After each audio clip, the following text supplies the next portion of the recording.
Hello everyone. In the last video, we have started learning the most important topic of SQL, which is nothing but constraint.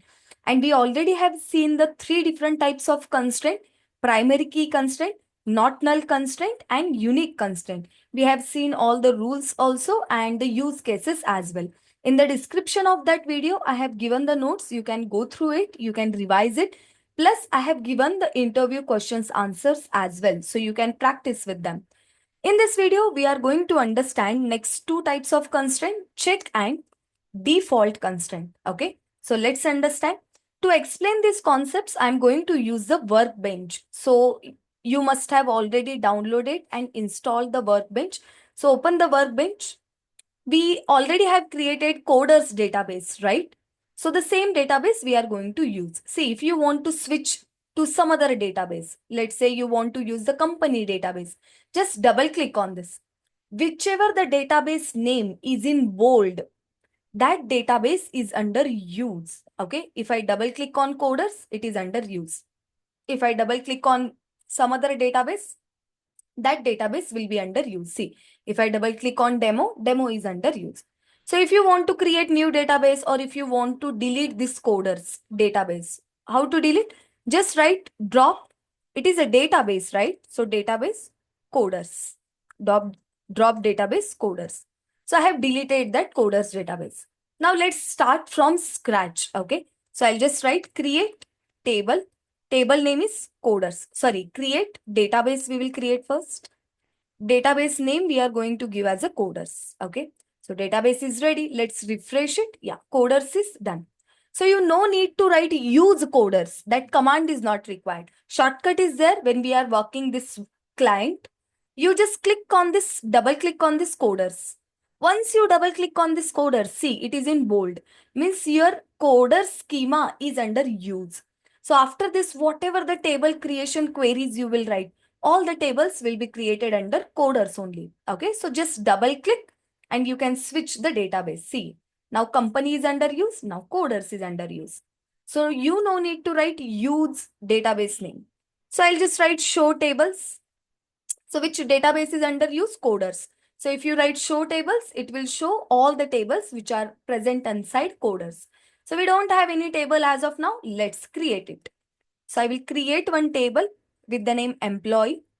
We'll give the employee ID as integer. So employee ID must be unique and null values we should not allow user to enter. So unique and not null, both I want for this column. So instead of writing unique space not null, two constraint like this, I will remove this and I'm going to mention primary key. That's all. Okay. Next, let's say we have an employee name also. Varchar of, let's say, maximum length is 30. Now, null values are not allowed in employee name. So I will write only not null values are allowed. Okay. If null value user is inserting, then this constraint will avoid that value insertion in the table. Okay. Next, I want to store the employee age also, integer. But I wanted to make sure whatever the employee values I'm going to insert in the table, their age must be greater than 18. Employee age must be greater than 18. If there is one employee with age equal to 18 or less than 18, this constraint should not allow that value to insert into the table. Okay. So check this condition we will wrap inside the brackets like this. Okay. So check whether this employee age is greater than 18 or not. If it is greater than 18, then and then only you accept it. Otherwise, don't accept. Okay. And the last we will give employee city. Okay. Varchar of, let's say 30. And here I am going to give one default value. Let's say it is Pune. Okay. Default value is Pune. Okay. Now, what is this default value all about? You will understand, guys. Wait for this. So now table is ready. Table creation query. Select this and then execute it. So really the table got created or not? Just drag it and check whether query got executed or not. Yes, it got executed. Plus you can refresh this side. If you go inside the tables, can you see employee table is ready over here? Okay. Okay. If you want to clear this, just right click and clear everything. You can take the cursor here and you can drag again. Now we will insert the values. Carefully observe everyone. I will write insert into employee values. Okay. First column is employee ID. So I'm going to insert employee ID 101. Second column employee name. I will insert the employee name as Akash. Third is employee age. Now I will insert the employee age as a 12. Let's see what will happen. Next, employee city. I'm going to insert employee city as Bangalore. Okay, Bangalore. That's all. Only one row I'm trying to insert. Okay. So let's see after executing the query, what will happen over here. Okay.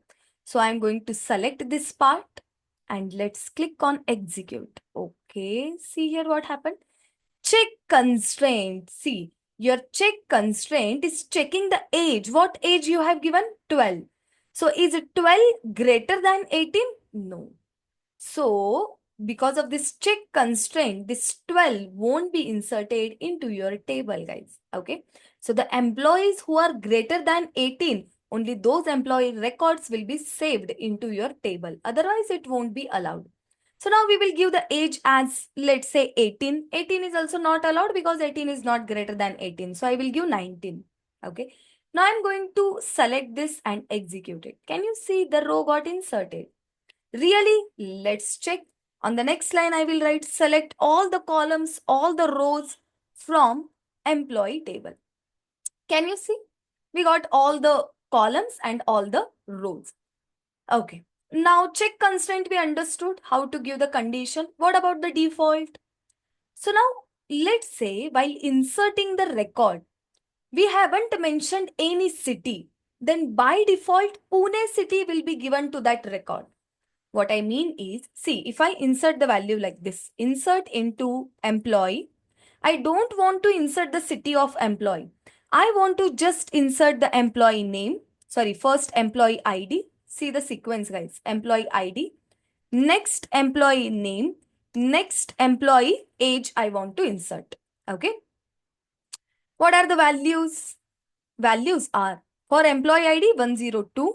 For employee name, let's say here I'll just write Ankit. For employee age, I'm going to give 21. Okay, that's all. Okay, 3 columns we have mentioned here. For them, the values we have mentioned. You use whichever the sequence of column you want. But the same sequence you should follow here. Okay. Here you can write employee name, employee ID and employee age. But in the same sequence, you must insert the values. So I will select this part and will execute. Really the query got executed or not? Let's check. Yes, it got executed. So for Ankit, have we mentioned any city?